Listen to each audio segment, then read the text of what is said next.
Hello, welcome back to a new English lesson. Today let's going to talk about scientists and crows. I'm going to read, pay attention please. Do you ever watch crows? You may see crows fly over trees. You may see a crow sit on the power line.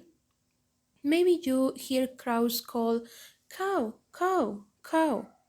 Scientists watch crows too. They watch what crows do in their habitat. They also study crows in labs. Scientists study crows to learn more about them. Crows and clams. Crows eat clams. Clams are small animals that live inside a shell. The shell is hard. How can a crow eat an animal inside a shell? Some scientists in Japan study some crows to find out.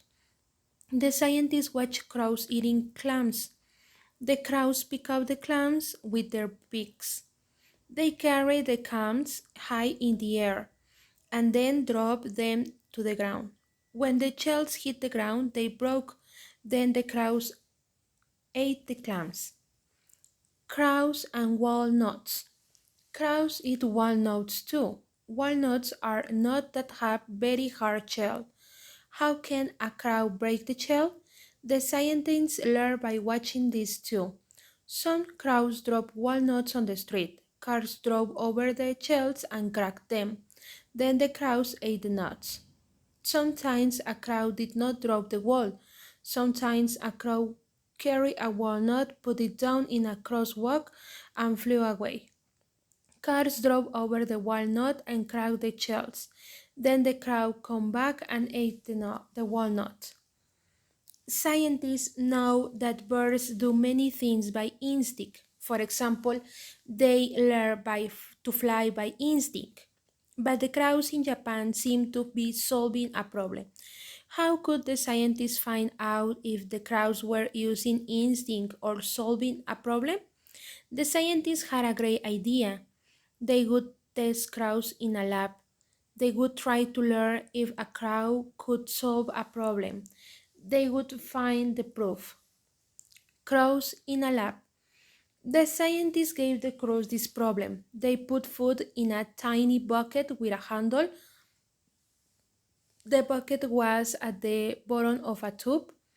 The crows could not reach the bucket without using a tool. Scientists gave the crows two wires. One wire was straight, that the other wire was bent like a hook.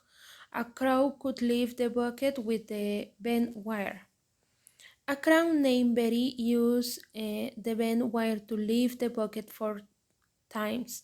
Then the scientists took away the bent wire. Betty tried to use the straight wire to lift the bucket. It didn't work. Betty needed a hook. Then Betty bent the wire herself. She lifted the bucket out of the tub with her new tool. Betty had made the right tool for the job. Scientists learned that Betty the crow could solve a problem. This is not a proof that all crows can solve problems. Scientists have to do more tests, they have to study other crows, but scientists use a great idea to learn something new about crows.